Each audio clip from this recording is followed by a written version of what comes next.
video. Yes, here we are. Look, come over here. You look great. Wow. You look great compared to me. Are we ready? Good afternoon, everybody. It's a warm welcome. Well, it's not warm, really. It's wet and windy. Thurrock Oakfield today, where Thurrock take on one of their greatest old rivals, Dartfordians. And I'm privileged to have my dear friend here from all the way from New Zealand today, Mike Stanley.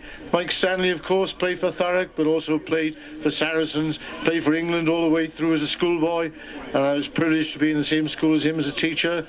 And subsequently, he went off to New Zealand and played for Samoa in the 2015 World Cup. Well, Mike, what's it like to be back at Thurrock? Hi Ralph, yeah, it's always good to come back. The weather's a bit colder than what it is in New Zealand, but it's good to always come back to Thurrock. This is where it started for me, so yeah, always good to come home.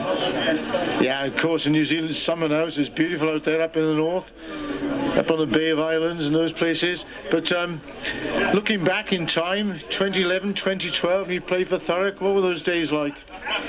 Yeah, well, looking back now, I'm a long time retired. I think I retired from rugby for about 6 years now, so looking back, I think those years were some of the best years of my rugby. Playing with lots of friends, people I grew up with from a young age, close friends, close family friends, and the social aspect as well is something that you always remember when you stop playing and you look back at the fond memories. Mike was, of course, part of a great Stanley family, and the nephew of the great Joe Stanley, known as Smoking Joe, a great player in the 1987 World Cup. Does Uncle Joe come over anymore? No, he comes over occasionally, but normally it's for a big event. I think he came over for that Joseph Parker event a couple of years ago when he fought Anthony Joshua. But yes, that's about it. Maybe a few All Blacks games he comes over for, but nothing other than that. And of course, Ben and Sam also played for Thurrock, so it must be an inspiration for you boys with Dad Glenn. Yeah, I think Uncle Joe was a big part of the reason why we started playing rugby, and that era, especially growing up in the England system and the school system, a lot of the older teachers knew about my Uncle Joe playing for the All Blacks back in the day. So yeah, he wasn't ever too far away from a conversation or two about Joe.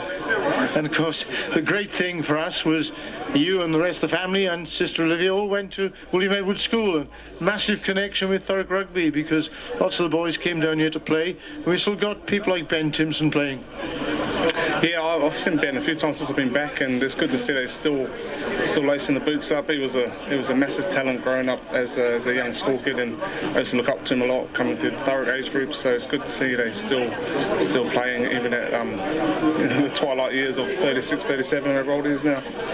Of course, since you've been away back in New Zealand, we've built a fabulous new school here, part of the Southwest Essex Community Education Trust, and partnered with William Edward. So rugby looks cute for the future. What do you think of these great new facilities? Oh yeah, I'm impressed, especially with that. I think it's a 4G pitch they've got over there at the school. So I mean, if we had these facilities back in the day, it would have been awesome to have the kind of facilities there when the club was in its prime, I guess, in that year or two that we were all here. Well, Mike, it's been great to speak to you, and John Langley will be looking on down there in Gloucestershire and Tewkesbury, and remembers those days well when you came back and played for Thurrock. Fabulous days, and it's a great privilege for me at the time to be director of rugby with you guys. Some of the best rugby ever seen at Thurrock. 24 games played, 22 won and 1 drawn, and the one which was lost to Brentwood was reversed in the home fixture. So great days. Thanks, Mike. Perhaps I can speak to you a bit more at half time. Yeah, no, thanks, Ralph. It's always good to be back, so thank you. Great to see you, Mike, and your beautiful wife Jess, of course. I'll see you later on. Thank you. Cheers.